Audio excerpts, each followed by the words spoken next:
Unleash the power of knowledge and connect with the heartbeat of the African diaspora.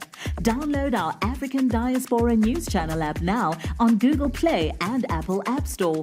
Stay informed with authentic and diverse perspectives, breaking news, and cultural insights.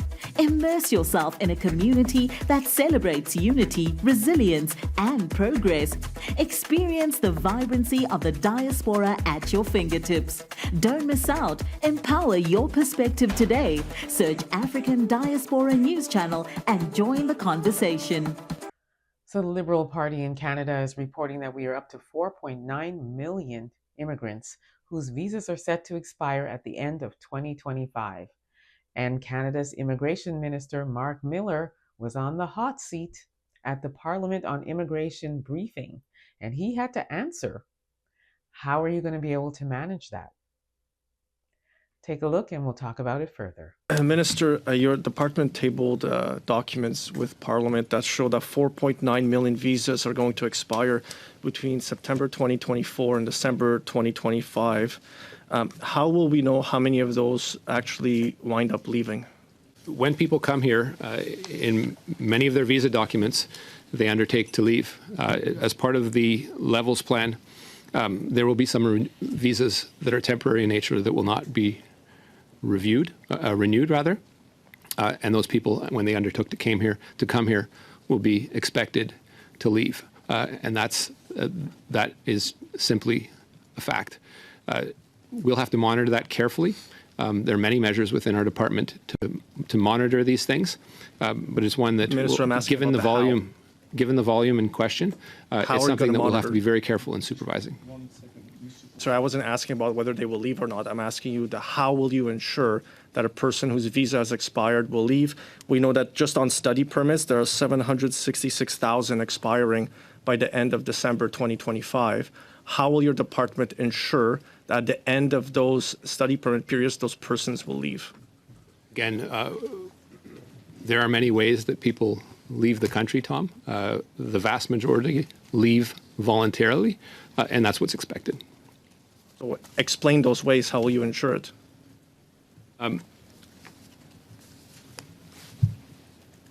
We work with our partners, including CBSA, to investigate, obviously, and prosecute those who violate immigration law. If someone refuses to leave, they're in violation of the law.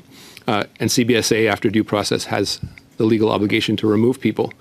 Again, this isn't something that is taken lightly, but in the vast majority of cases, those people that have come here temporarily and do not have the right to stay, in fact, leave.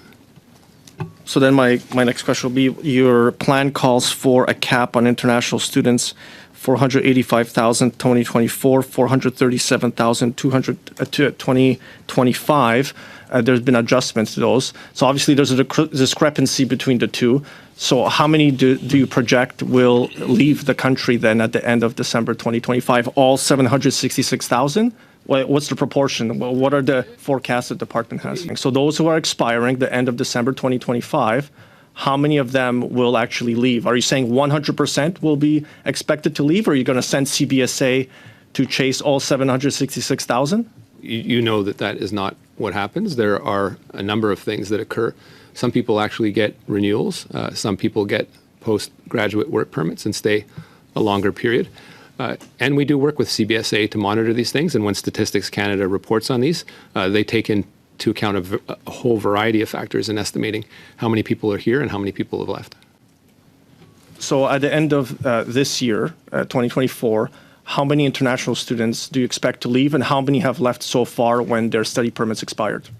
How many have left as of November today? We don't have that number. October 1st. Can you provide those to the committee? I don't know. We could look into it.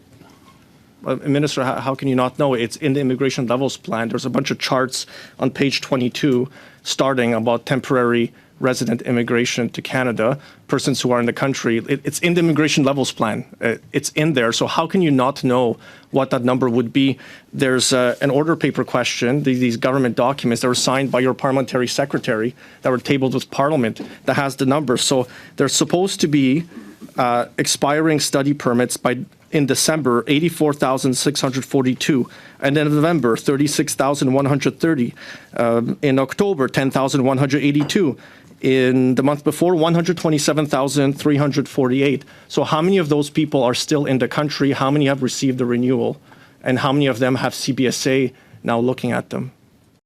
What I can provide to you as a number is the expected decrease over that period over the 3-year period, which is about 450 the first year, 450 the next year. That's net, incoming and outcoming, with a slight increase in 2027.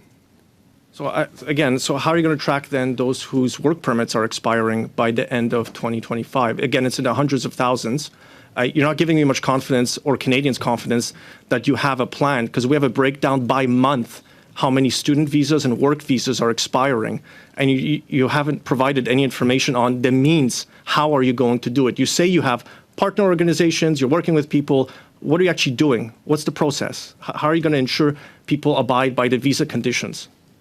As I said to you before, just like the vast majority of people that come to the country, on a temporary basis, the vast majority leave.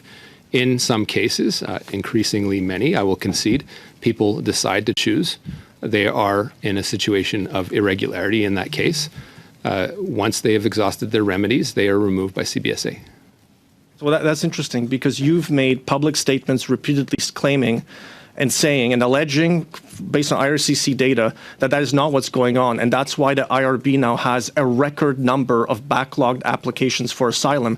And you have said that tens of thousands of them are actually international students who are staying longer to applying for asylum. And you're claiming they don't have a legitimate claim to make. That those are your quotes, the headlines you're generating by doing communications out there. So are you saying you don't have a plan, that this is part of your plan to have an increasing backlog at the IRB to deal with it?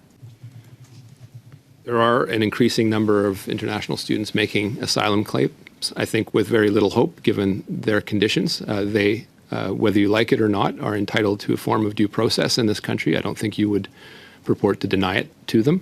Are there things we can do to make sure that's more streamlined? I would encourage you to follow the next few weeks as we propose more amendments to the immigration system and the asylum system. Mark Miller could not be sweating anymore, fumbling in his words. I mean, he was a hot mess express. And at the end of the day, as liberals always do here, they don't answer the question. How are you going to monitor it? How are you going to do it? What's your plan? I mean, Tom Kimiak couldn't have asked it more and more and more. And still, we're not really getting an answer, right? He talks about working with the CBSA, which is the Canada Border Services Agency. He talks about working with the IRB, which is the Immigration Refugee Board. But at the end of the day, all he did was just keep spewing out the word salad and not really definitively saying what the plan is. There are 4.9 million immigrants in Canada whose visas are set to expire in 2025, December 31st to be exact. There are 766,000 international students of that 4.9 million. There are over 500,000 illegal immigrants in Canada. And then you have foreign workers. There's a whole bunch. And all of their visas are set to expire, with the exception of the illegals, obviously. And they have zero control over it. They cannot answer this question and let us know exactly what your plan is. Unlike the Conservative Party, where Poilievre is very clear. This is what I'm going to do. This is what I'm going to do. I'm going to axe the tax. I'm going to get rid of the carbon tax. I'm going to allow for foreign doctors to get certified quicker and get back to work. He's listing all of the things that he's going to do. This party, all we ever get is a lot of meandering and not really an answer. And as you can see, Tom was very annoyed. And he said what everybody is saying now. We don't have any faith or confidence in this party because the immigration system is broken. As Poilievre always says, this country is a hot mess. And then he says there are many ways that people leave, and then says we expect them to leave voluntarily. Do you really think that 4.9 million people, by the time their visa expires, are going to turn around and say, okay, I'm going to go ahead and go now? What are they talking about? There should be a process in place. There should be a definitive plan in place. And he should be able to sit there as the immigration minister and very, very detailed itemize exactly what you're doing and how you're doing it. And then he says the vast majority leave. Oh, they do? If that's the case, then why are we in the situation we're in now? Ooh, these people get on my nerves. I really can. I'm hoping. And I will say what I'm seeing more and more and more now is even from our people, Black people, are saying, I can't wait to get to the polls. I want Trudeau out. And then in the end, he didn't really answer the question. Instead, he just said to just keep watch on more updates to come. No, we're not going to do that. The only thing we're watching now is the polls because we're getting ready to vote the Liberals out. That's what we're getting ready to do. We've had enough of this no answers and no plan and just immigration run amok. We're tired. So yeah, we're not watching anymore to see what you all have got to say. It's time for you guys to go. It's time for the conservatives to come in. Let me know what you all think about this. Don't forget to like, subscribe, and share this content. Also, don't forget to download the African Diaspora News app. You can grab it at the Google or Apple store or head over to africandiasporanews.org and grab it there. You'll have access to content you won't see here on this platform, so you want to download that app. Also, subscribe to my YouTube channel, The Black Experience with Emma Ansah. Until next time, please be safe, everyone.